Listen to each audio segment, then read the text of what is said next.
La famille s'adaptait à ce qui lui arrivait. Ils essayaient de ne prêter aucune attention, voire même d'en rire. Au milieu de tous ces événements étranges, elle sortait du lot.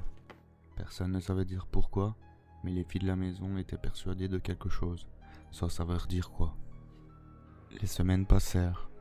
La situation de la famille ne se dégradait pas, mais ne s'améliorait pas non plus. Un jour, ils se rendirent à l'anniversaire de la filleule de la maman. Les enfants sortis de la maison pouvaient enfin souffler et jouer, comme des enfants innocents. Le soir, toujours à l'anniversaire, le chef de famille reçut un coup de fil qui viendra détruire la naïveté de ce jour.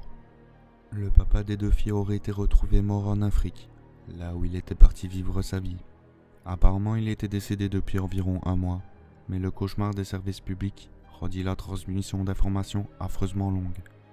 Cette nouvelle viendra détruire Julie et Amélie.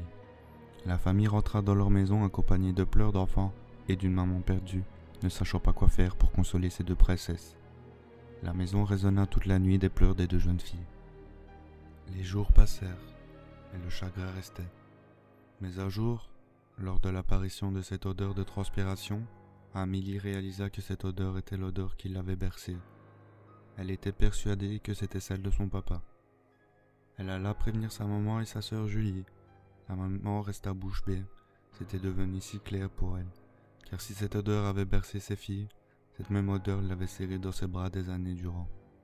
Il était présent auprès de ses deux filles, afin de veiller sur elles. Quelques jours après cette découverte, Amélie fit un rêve. Elle le racontera à sa sœur, plus tard.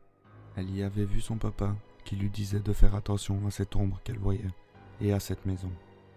Simple rêve, vu la découverte et le chagrin qu'elle possédèrent, ou prémonition, avertissement de son vrai papa, qui était présent auprès d'elle pour essayer de la rassurer. La situation ne se dégradant pas, la famille s'habitueront à la situation. Les bruits étaient devenus communs, les mauvaises sensations mises sur le côté. Une mauvaise nouvelle encore viendra détruire la famille. La maman se renfermera dans ce que les médecins appelleront dépression aggravée. Les deux jeunes filles ne comprendront pas cet état. Rien n'était venu perturber plus que ça la famille, hormis ce qui s'y passait déjà.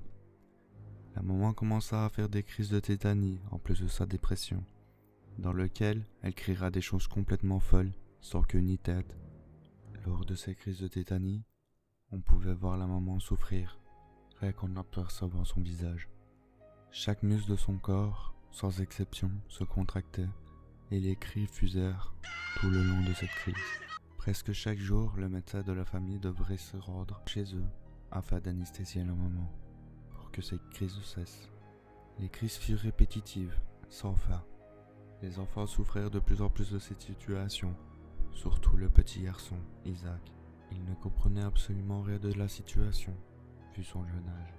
Il était perdu sans sa maman, il souffrait de la voir dans cet état.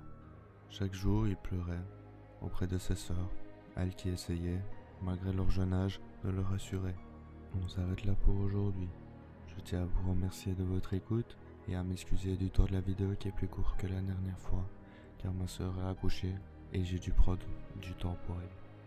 Je vous souhaite de passer une très bonne nuit et on se dit à la semaine prochaine.